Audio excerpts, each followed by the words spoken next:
Përshëndetje dhe mirë se erdhët të gjithë ju të Shënjës së Luanit, të bëjmë një mesazh për ju dhe ai është kryqi.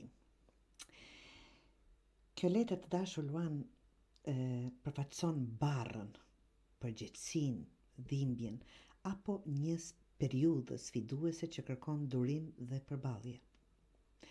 Mund të tregoj se po kalon diçka që të rëndon emocionalisht, shpirtërisht ose fizikisht, por gjithashtu flet për qëndrueshmëri dhe për t'u marrë seriozisht me atë që ndjen, të dashur Luan. Një përgjegjësi që ke marrë dhe të duket e rëndë mund të jetë në familje, punë apo brenda vetes. Një ndjenje brendshme e lodhjes, sakrificës ose barrës që nuk shihet nga të tjerët, mbahet brenda.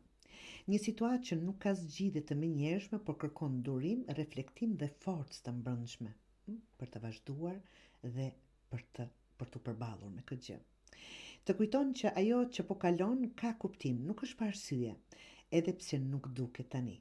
Ka në vetvete një thellësi dhe pjekuri, sepse je duke u rritur, maturuar përmes asaj që po përballon. Ky është momenti me peshë, të dashur Luan, por edhe me fuqi transformuese. Disa barë nuk janë dënim, por udhëzim dhe bekim. Kur jeta të ngarkon me më shumë se që mendon se mund të mbash, është sepse brenda te ekziston një forcë që se ke zbuluar ende. Mos e shiko si fund, shikoje si kthesën që të forcon, të dashur Luan.